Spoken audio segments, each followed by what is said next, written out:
Hello and welcome to The World Today. I'm Joke Rogers. Here's what's coming up within the half hour. Death toll rises to 128 with about 200 people still missing from a high-rise residential complex engulfed by flames in Hong Kong. U.S. President Donald Trump suspends immigration from third world countries as National Guard shot on Wednesday dies. Plus, Russia's President Vladimir Putin doubles down on core demands for ending the war in Ukraine. Let's begin The World Today. Bring you updates from the Hong Kong residential building engulfed by flames on Wednesday, where the death toll has now risen to 128, with about 200 people still missing from the high-rise complex. Authorities say the fire struck the Wang Fuk Court development, a cluster of 8 32-story towers in the northern district of Tai Po. Experts say bamboo scaffolding along with other construction materials at the site where renovation work was ongoing may have contributed to the rapid spread of the fire. Speaking at a press conference, Hong Kong Security Chief Chris Tang said fire alarms in the complex had not been working properly, attributing the rapid spread of the blaze to styrofoam placed outside the windows of the apartment blocks. He added that rescue efforts have now been concluded and at least 79 people, including 12 firefighters, were injured. In the meantime, 8 people have been arrested on suspicion of corruption over the renovation works the towers have been undergoing, and 3 other people have been detained on manslaughter charges.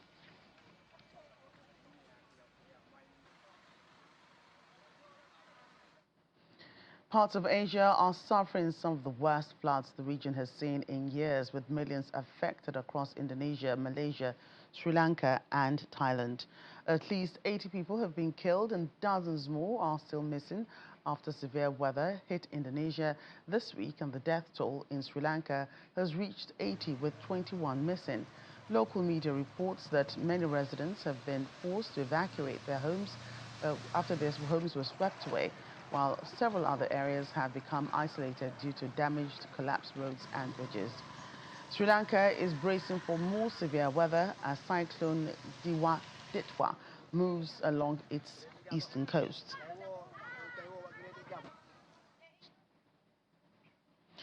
A member of the West Virginia National Guard has died from injuries sustained in an attack in Washington, D.C.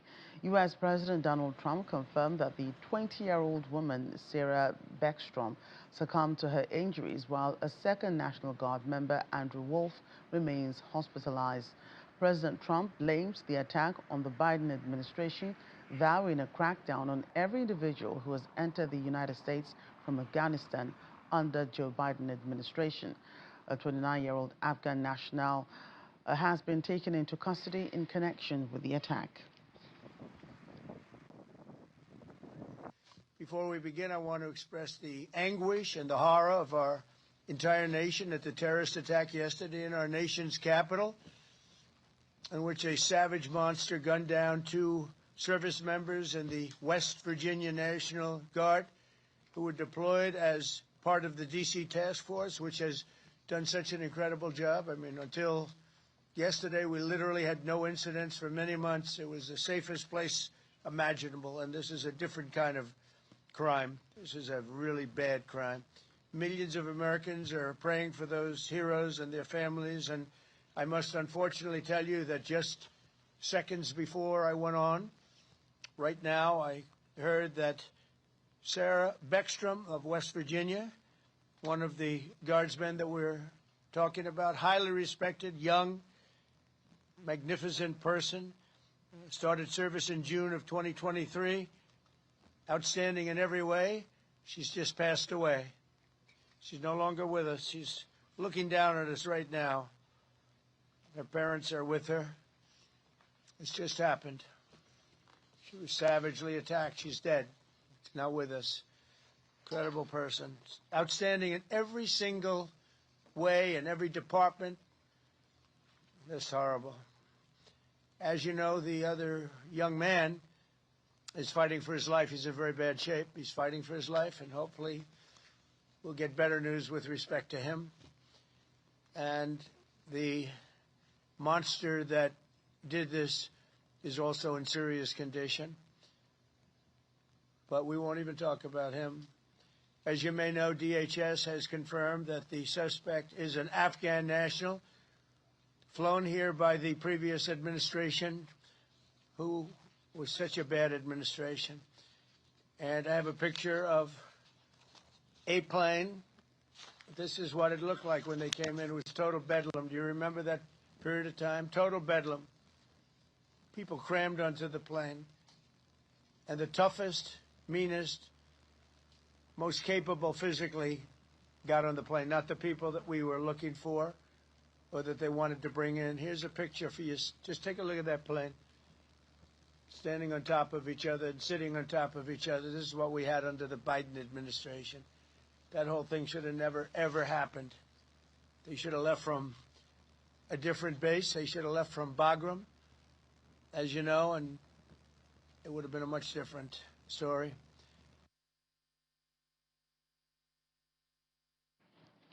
Meanwhile, President Trump has announced plans to permanently suspend immigration from all third world countries. President Trump wrote in a post on Truth Social saying the decision would allow the United States system to fully recover from immigration policies that had, in his view, eroded the gains and living conditions of many Americans. This and other announcements came after the attack represent a further toughening of President Trump's stance towards immigration, which has long been one of his key issues. Let's get more updates from our Washington correspondent, Maria Bird. Maria, great to hear from you. We understand one of the National Guard soldiers who was shot in the D.C. attack has unfortunately passed on. What more do we know about the condition of the second officer? The United States is obviously very sad to hear of the passing of the national guardsman who passed away with the injury.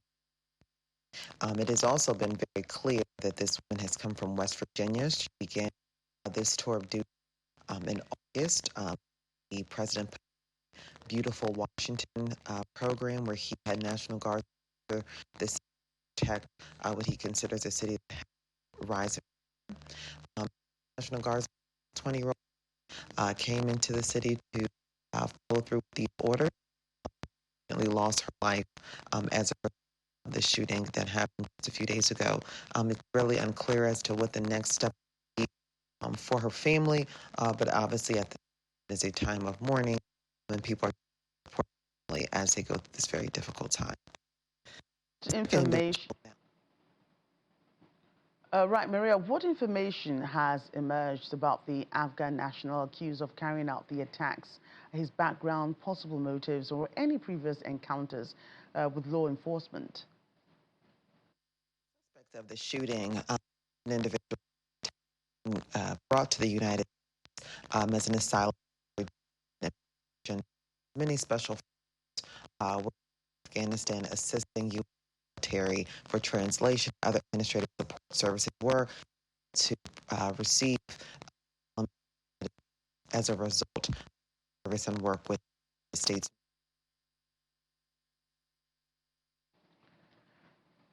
Thanks, Maria, for that update. Moving on, Ukraine's anti-corruption agencies have begun searching the apartment of President Volodymyr Zelensky's chief of staff, Andriy Yermak, amid an ongoing golden toilet energy corruption scandal. The investigation comes as the Ukrainian leader faces increasing pressure to dismiss Mr. Yermak over allegations or alleged links to the scheme, which reportedly involved tens of millions of dollars skimmed from energy contracts. The so-called golden toilet was discovered in the residence of another presidential ally, Timur Mindich, who is alleged to have masterminded the scheme. The scandal has already led to the dismissal of both the energy minister and the justice minister. In the meantime, neither President Zelensky nor Mr. Yermak has been accused of any wrongdoing.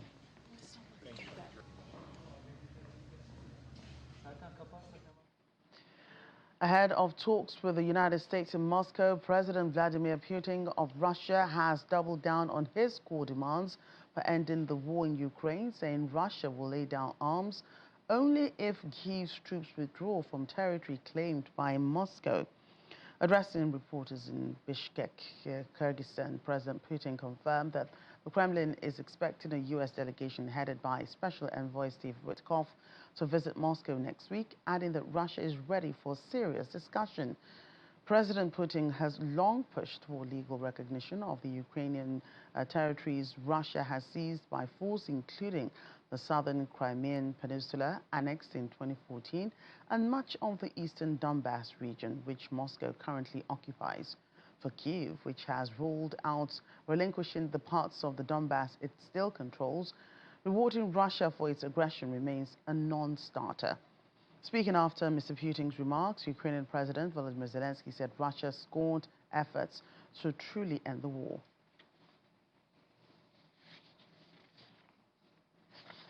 And still ahead on the program.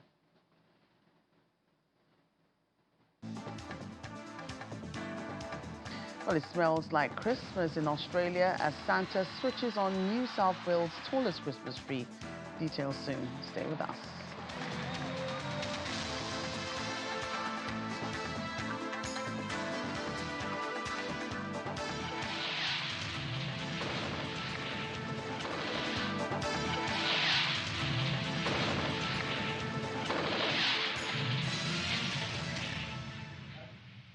Welcome back. Guinea-Bissau's deposed President Umaru Embalo has arrived in neighboring Senegal following his release by the military forces who toppled his government this week.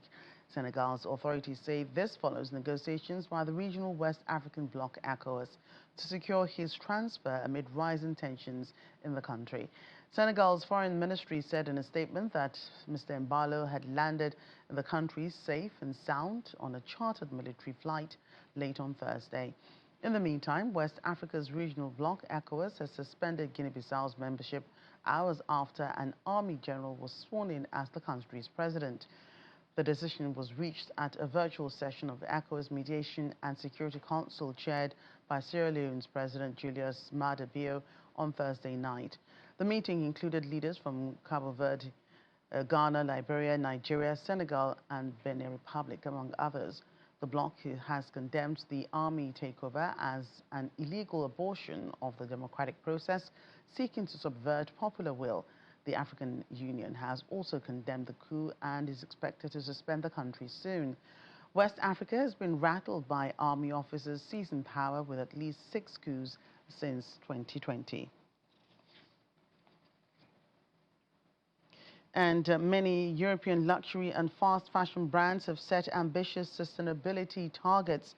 But are they living up to those promises? DW correspondent Chiponda Chimbelu joins us from Berlin with the findings of the DW investigation.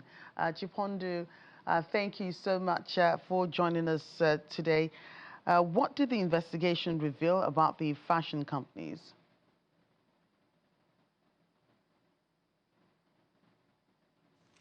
Well, DW and the European Data Journalism Network looked at hundreds of sustainability commitments from several corporate reports, and those were from 17 of the biggest European fashion companies. Now, the results did vary a lot, but on average, the fashion companies have achieved around 50% of the sustainability goals that they set for themselves. A third of them failed to reach their targets, and for the rest, we couldn't figure out whether they had reached the sustainability goals that they had set. Now, overall, that is a mixed picture. And DW did reach out to some of the companies to ask why they were failing to reach their targets. Now, Zalando, which is Europe's biggest online fashion retailer, told us it failed to reach the targets because it had adopted more rigid sustainability product standards, and it revised them last year. Now, that is a trend that we are seeing across the fashion industry, companies revising their sustainability goals or even getting rid of them. Why do fashion companies struggle to meet their sustainability goals? Well, whether brands reach their sustainability goals also depends on the number of targets that they have set. Now, for instance, the brands that led in terms of numbers were H&M and Adidas. H&M had 49 sustainability commitments and Adidas had 28. Now, the fact that those two companies did worse than Prada or even Inditex, which owns Zara, doesn't mean that they are doing less for sustainability. It could just mean that they were more ambitious. Now, the challenge for the fashion industry is really in the production of clothes, and it starts with growing and extracting the materials that are needed to make fibers. There is a lot of energy needed to create fabrics too, and of course, there are huge amounts of water and chemicals that are required to do that. Now, how important is sustainability in fashion, when it comes to cutting global carbon emissions? The fashion industry is responsible for anything from 2 to 7% of global carbon emissions.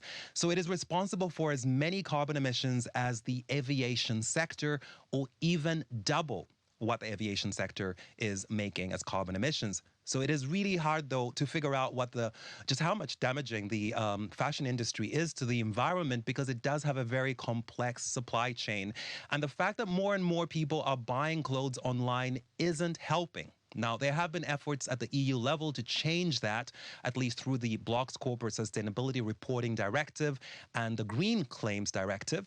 But there has been some pushback because there are some policymakers here in the EU who believe that such regulations may be hurting the competitiveness of Europe and European businesses. El Chiponda, many thanks again for joining us. It smells like Christmas already in Australia as thousands of people packed Martin Place in central Sydney when Santa Claus arrived to switch on New South Wales' tallest Christmas tree, marking the start of early festive season celebrations. Footage showing on your screen captures Santa riding through the square on his sleigh, ringing a bell and waving to cheering crowds.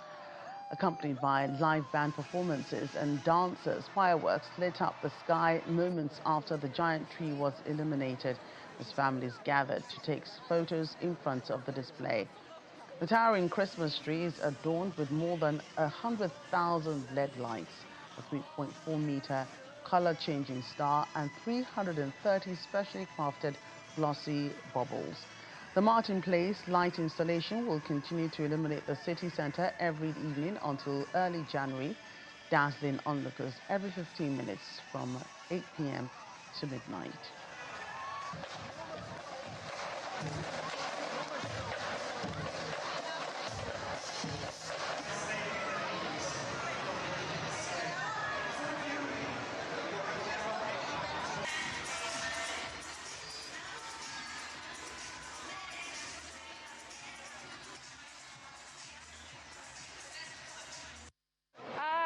Christmas to me is like spending it with family and friends, lots of food, lots of music, because my dad's family is very musical. My Christmas wishes to be happy and healthy and spend it with my family. A time for family. It's a time for resting after a tough year. It's about the birth of Christ and celebrating his birth. Christmas wish. Maybe to just have more family around. That's my and spending more time with you. Yeah. Yeah, all of you guys. Yeah. I think family's the most important. Yeah, because look, work and the financial side of things is yes, it's important, but at the end of the day, it's all about family. And just before we wrap up the program for this week, Pope Leo has arrived at the Holy Spirit Cathedral in Istanbul as he embarks on a key day of his first foreign trip aimed at bolstering Christians and advancing their centuries-old quest for unity. He arrived in Turkey on Thursday at the invitation of the Turkish President Recep Tayyip Erdogan, accompanied by the Vatican's foreign minister, officials and journalists. The Pope began his program with a visit to the Mausoleum of the founder of the Republic, Mustafa Kemal Ataturk, in Ankara before holding a bilateral meeting with the president. He encouraged the small Catholic community in Turkey to find strength in its size, emphasizing a message of peace and unity.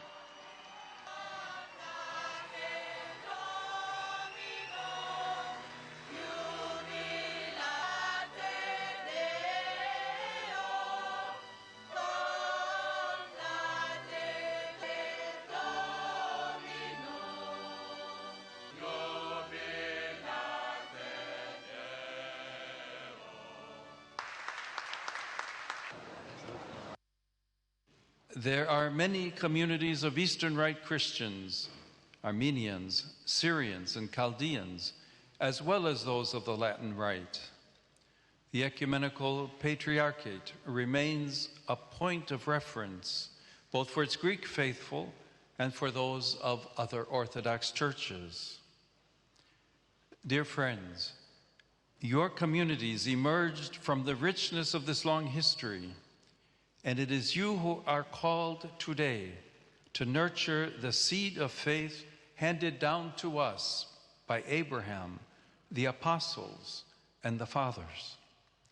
The history that precedes you is not something merely to be remembered and then venerated as a glorious past, while we look with resignation at how small the Catholic Church has become numerically. On the contrary, we are invited to adopt an evangelical vision enlightened by the Holy Spirit. When we look with God's eyes, we discover that He has chosen the way of littleness, descending into our midst. The church in Turkey is a small community, yet fruitful like a seed and leaven of the kingdom. I therefore encourage you to cultivate a spiritual attitude of confident hope, rooted in faith and in union with God. There's a need to witness to the gospel with joy and look to the future with hope. Some hopeful signs are already clearly present. Let us ask the Lord, therefore, for the grace to recognize and to nurture them.